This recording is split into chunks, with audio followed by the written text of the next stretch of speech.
It's 3:30. We'll go ahead and get started. You good with that, Mark? Yes. You want to call roll? I will call. Fred Zorn, Here. Austin Michaels, Here. Justin, Here. Sandra, Here. Fabrice, Here. Louis Starks. Here. We have a quorum.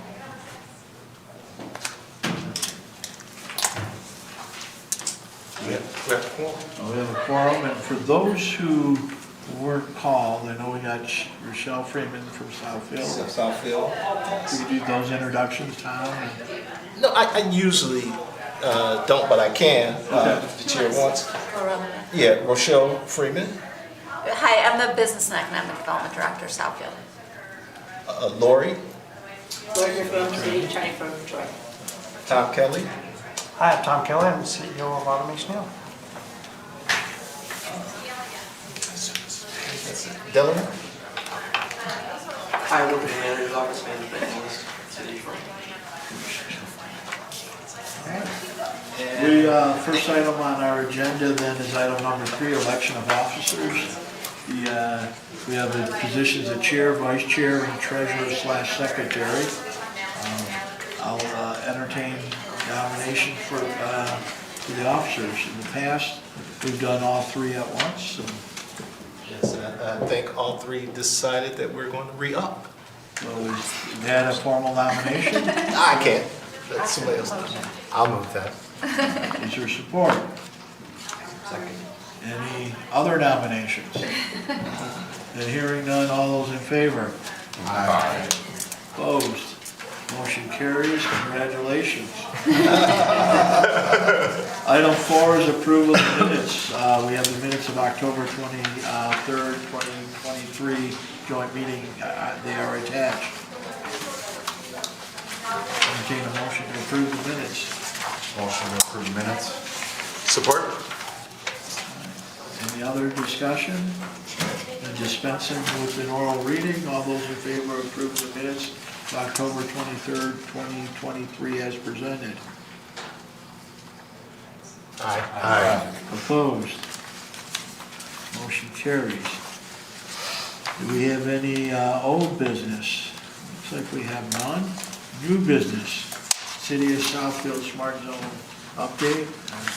Michelle? Yes, so that's, our Smart Zone Centropolis has been doing a lot of wonderful activities. We just recently had a meeting, so it was really exciting to hear about the direction that they're going into.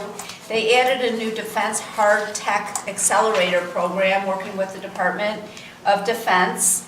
And so we have a lot of companies moving in that direction. They've also been asked by the state of Michigan to manage several different statewide initiatives. The Michigan Mobility Prototyping Grant, which 8 Michigan companies recently were awarded grants that range from, I believe, a couple thousand up to $50,000 worth of funding to assist them with their activities. They also oversee the Next Cycle Michigan program, which is supporting the recycling projects in Michigan. They help track ideas through incubation, bringing in subject experts to assist and helping place these companies into different facilities. I know we have a company that now works with our Rossack facility, so it's cool to see how they added automation into that process, that very dirty process. They also oversee C3 Accelerator, which is the Clean Tech, Climate Tech, and Circular Economy, working with Eagle and the National Renewable Energy Lab. They recently held a large event at the Showcase in Novi, which helps reduce the carbon footprint. And so that's a really exciting program that they've been working on. They have the Industry 4.0, and I know Tom does a lot of work with that, and so maybe he'll talk a little bit more about Industry 4.0, but that is also a statewide accelerator. And then they recently have been working with different large companies such as Whirlpool to help with the Industrial Decarbonization Innovation Challenge, again, to help reduce the greenhouse gases and emissions during the industrial processes. And so they have a variety of experts and residents that really touch on all these subjects. So most of them are recent retirees from large corporations that are brought back to come in and work with startups and help either be placed on working with the company, or they help make introductions and really move those companies to the next level. So it's really phenomenal to see the success, and we invite you to come over and visit at any time. Fast enough? Well, that was great. That's Okay, thank you. very concise, and I'm going to try to be concise too. I'm going to give a brief update and then turn it over to Tom Kelly to follow up with some additional information about what's going on at Automation Alley and the Smart Zone. But the reason why, again, for some of you, I think most of you know this joint committee was created because it was needed in order for funding to take place. Some of the folks here have that institutional knowledge of the formation of this, but that's the reason why we meet jointly. And as Shelley indicated, Automation Alley is leading the drive for Industry 4.0 to self-aware machines, and working with our local manufacturers to make sure that they are up to date on the latest technology, because we don't want them left behind. But also the Smart Zone acts as a soft landing spot, Automation Alley, for some foreign firms that may come in. They give them a few weeks at no charge to get their footings, and one of the businesses that they have over there is Slavic Technologies, and that's a technology firm that I worked with in the state of Michigan and Oakland County, and they're going to locate in Troy, and they actually got a Michigan Business Development grant for $2.2 million. And so they're talking about 100 new jobs over the next 3 years. And so they're currently scouting out sites in Troy. I've sent them some information a couple of times, but I think they're sort of taking their time with that. And also, Automation Alley is leading with the 3D printers, and I think they're into their, is this your third cycle or second cycle? Phase 2, second cycle. I'll talk a little bit about third cycle. Phase 2 of providing that type of technology to our manufacturers. So with that, I'm going to let Tom Kelly follow up with some additional information. Chairs will approve. I'll just be brief. I'll try and beat you, Rochelle, in time, right? Real quick. So, 2 main highlights and 1 request, 1 ask. The main highlight that I'm really proud of is this quarter, Automation Alley surpassed 3,500 members statewide. About 3,300 of them are small manufacturers that are members. Now, this is important for both Troy and Southfield because manufacturers, it's a very tight-knit community. They buy and sell from each other because you're moving products through a supply chain, not just what you have. And all of them are at risk because of the rapid pace of change that is now happening. We see it in our consumer lives when we look at the upgrade cycle of hardware, which is phones, right? And everything else, even cars now, are being rapidly disrupted. When you look at the pace of change, like what BYD is doing and what Tesla is doing to our bread and butter industry. So to have that many manufacturers paying attention is a testament to what we're trying to do. There's about 12,000 manufacturers in the entire state of Michigan. I would posit that a couple thousand are single shingle. Maybe someday I'll get around to actually doing something with this manufacturing firm. So there's probably 9,000 to 10,000. We have about a third of those as actual members. I don't think another state can come close to that kind of saturation. In fact, the MMA, which represents the lobbying interests for small manufacturers, has 2,000 members. I just want you to let that sink in. The perspective of how well we've been received. And the whole point is to make sure they know that there's a place for them to come physically in Troy, but that the whole idea is to get knowledge out into the community as quick as possible to make sure they can survive. So that's one. Because of that, what's come out is a Debbie Stabenow, our Senator Stabenow, along with Senators Peters, Reps Molinar from Grand Rapids, James from Macomb County, Alyssa Slockin, and Hallie Stevens, all sponsored a $3 million Phase 3 Project Diamond. That's a relatively small sum for what we've been doing in Project Diamond, to work with the Defense Department to do a proof of concept that Project Diamond could actually be a distributed production method for defense parts. What I'm so excited about is Reps Molinar and James are Republicans and Reps Slotkin and Stevens are Democrats. This is important in the world we live in, that this is truly a bipartisan effort. This is, and we've always said this, and I've always preached this, and the mayor knows this, and Fred knows this. It is a nonpartisan issue. It is a bipartisan issue in the sense that we are in a almost Cold War, if not we are already with China. We need to wrest that manufacturing back, and we need to make sure that Michigan wins, because where we have the most difficulty is when they want to bring jobs and manufacturing back to America. They don't like to go to places where it's always been because they don't want the cultural baggage.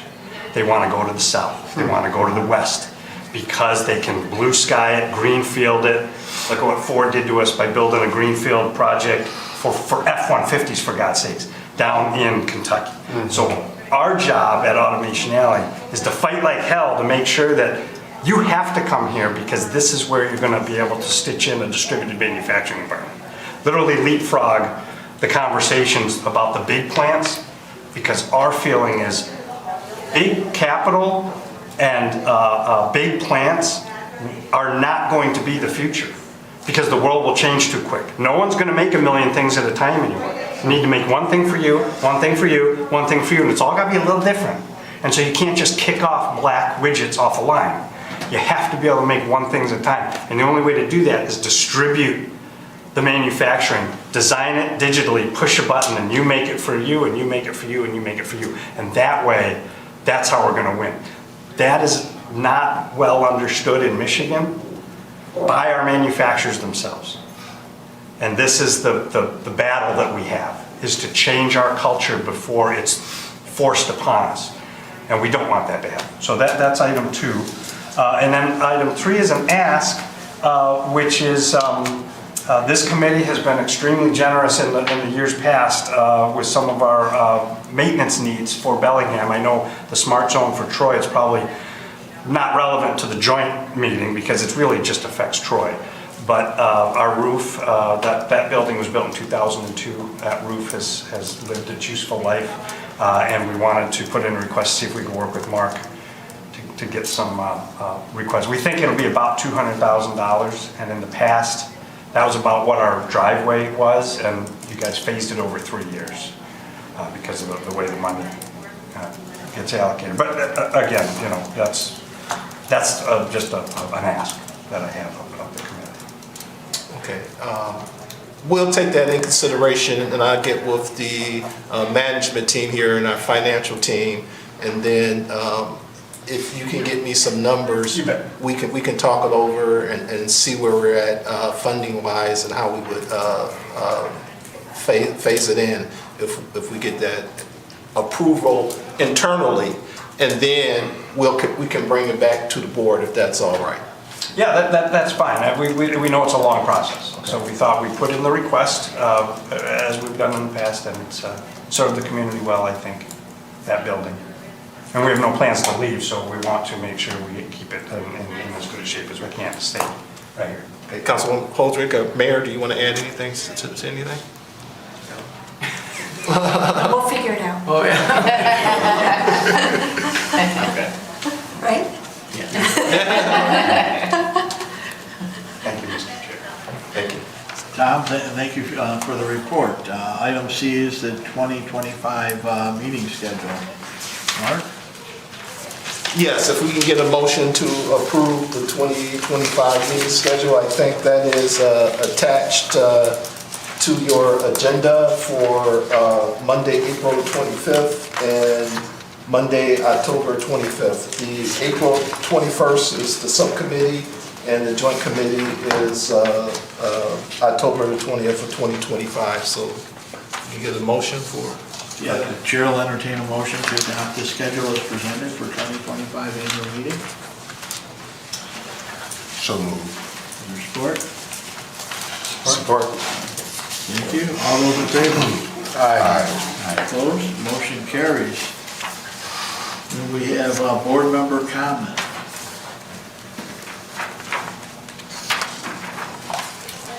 Bruce? Yeah, a couple of things. So we had talked last meeting, the Troy-specific meeting, about the roof replacement, solar panels on the roof. Is this something that you think you'll be including in your request? We have not done that because the cost is considerable, and that, we can talk about that. I don't mean to be, coy. It's just we don't know how to do it because the roof is a maintenance replacement. Upgrading the solar gives us benefit for like the next 20 years. I'd be delighted if we could also get solar approved. That would probably be another 100,000.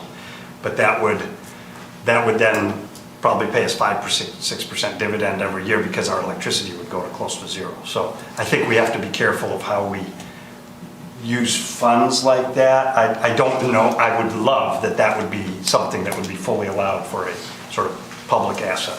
But I just don't know the answer. I'm not qualified to answer that. And I mean, there are grants, subsidies available from the government for those. You know, you have to really price it out to see, what the number would be.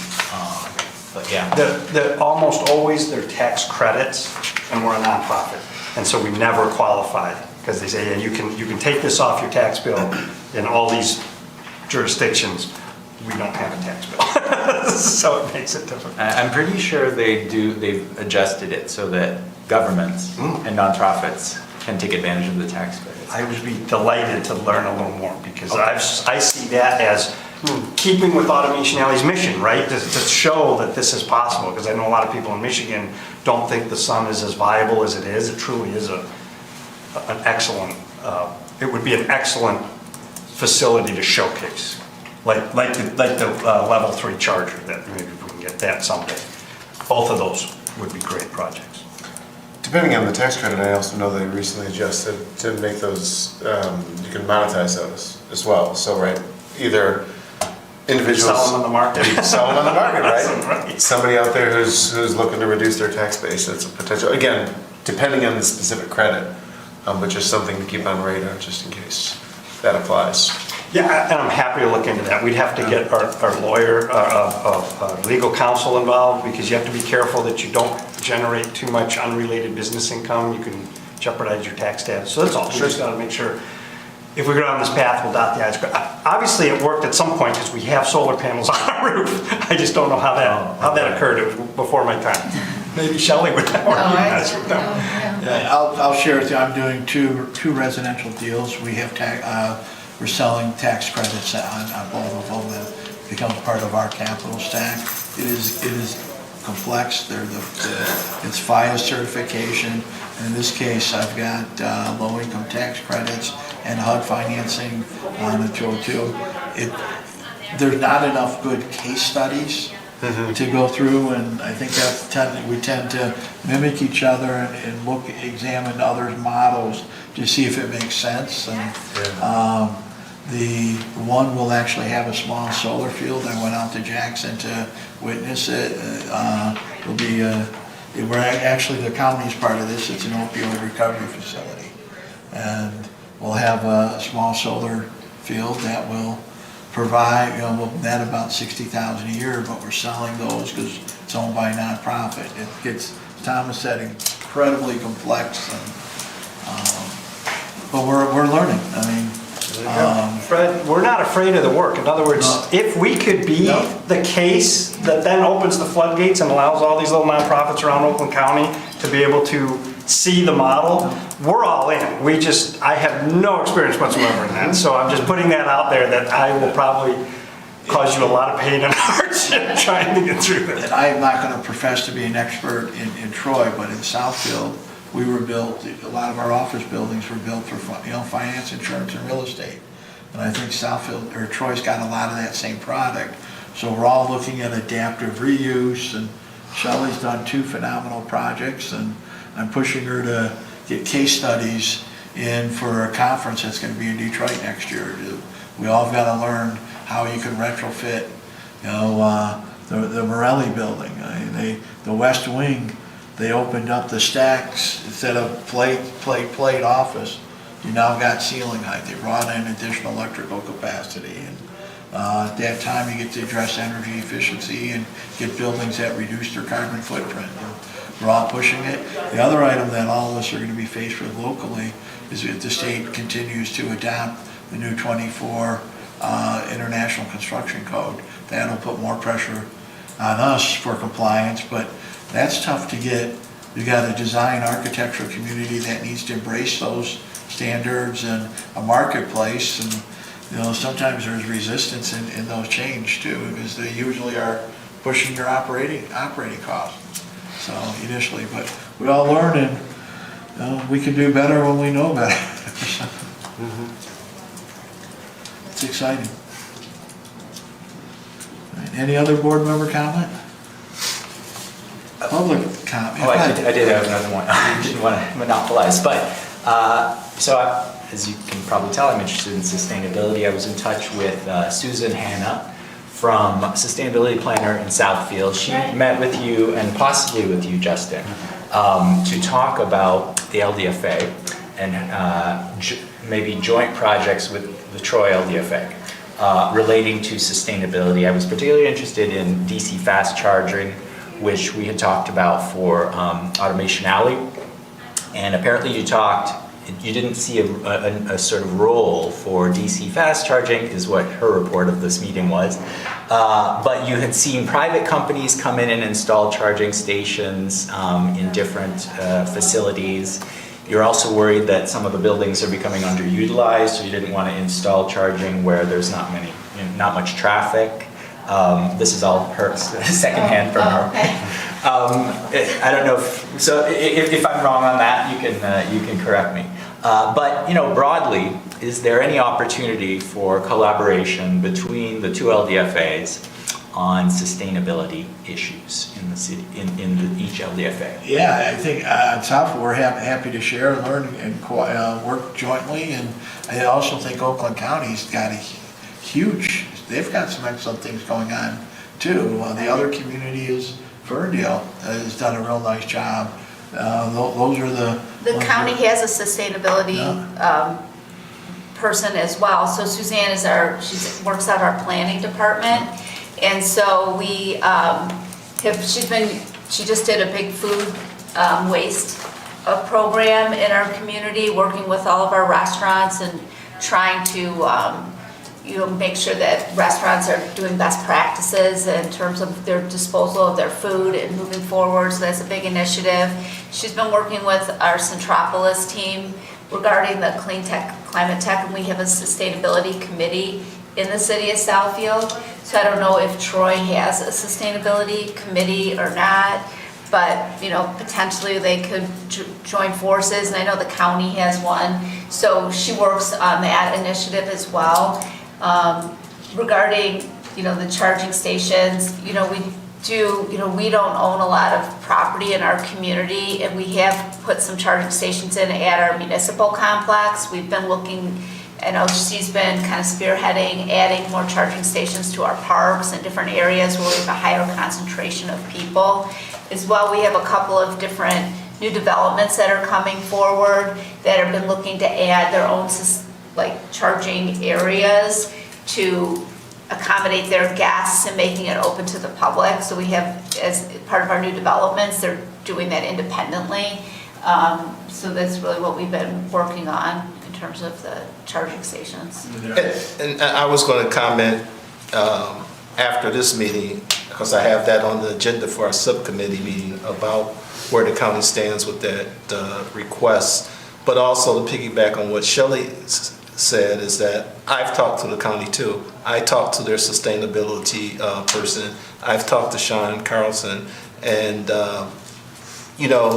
it's not the Arbor funds or, that they were going back to for a second grant. What I said at the last meeting, which is true, they have several professional grant writers, and it's several sustainability grants that are out there from the state of Michigan or from the federal government, and I know that they are constantly writing towards that. And how they distribute those funds, they make that determination. But again, I'm sort of getting ahead of myself because I was going to bring this up at our next subcommittee meeting. It's going to be real quick. They wanted to fund their facilities first and then look at other opportunities within Oakland County. I haven't heard anything that is different from that as of right now, but I'll get into it a little bit more at our subcommittee meeting right after this. And then also our master plan that was recently completed is called the Sustainable Southfield. So we added, bringing Suzanne on board and really tapping into her expertise and bringing in all the different partners. So we wanted to make sure that we included all those best practices in our master plan, as well as, trying to dovetail into all the mobility and, all those new technologies. We kind of put that all into our master plan so we can, show that we're open to all that different innovation that's coming forward. So. Shelley, do you know offhand who funded your charging stations on the municipal properties? Did the city government pay for it, or are they privately funded? I think it was through that grant through the car dealerships.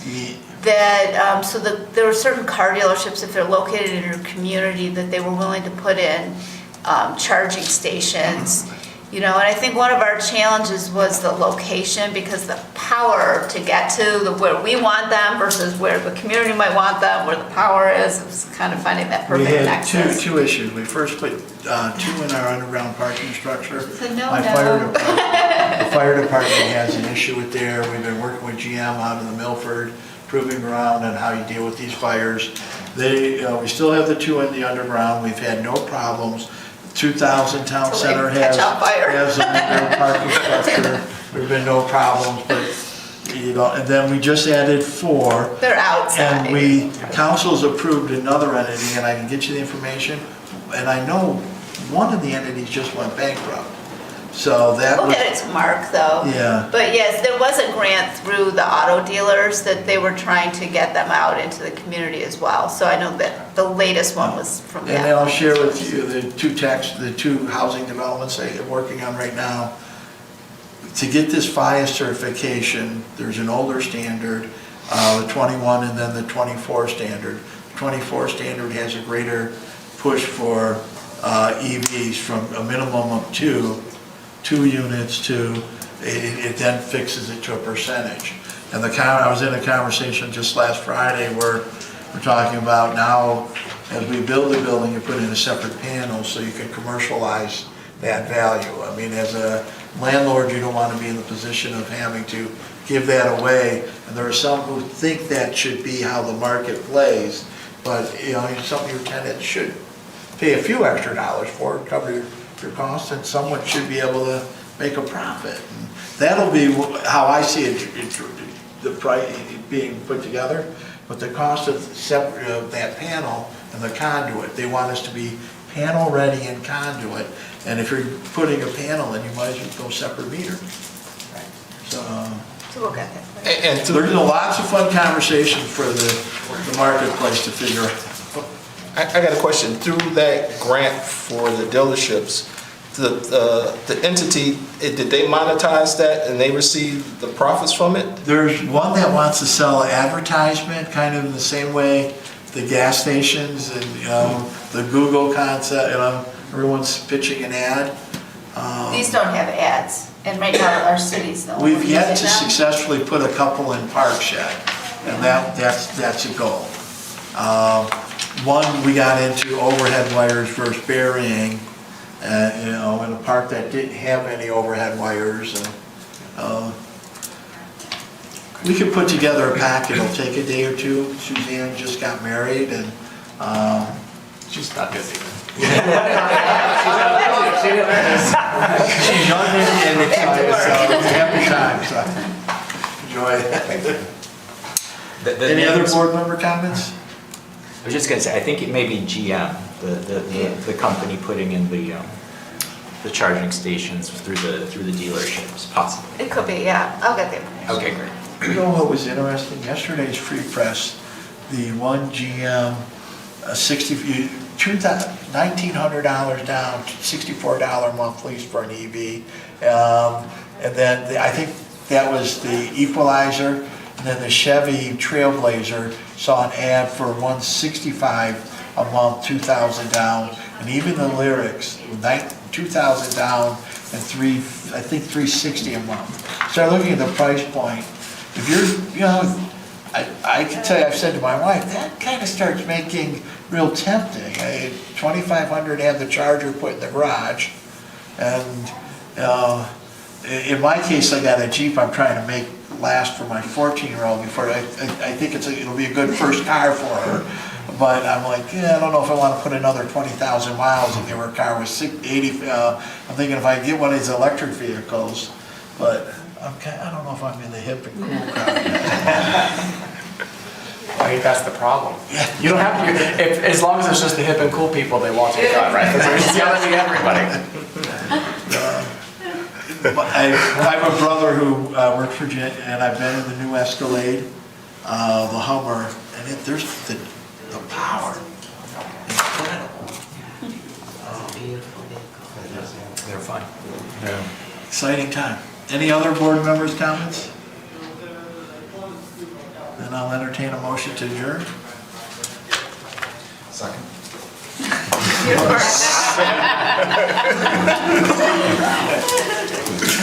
Yeah. And Southfield and over your name tag. Right? Thank you. Thank you. Whoever wants us out. That's right, you gotta. Subcommittee members, please stay No, that's on. it, there's Run that by the teacher file.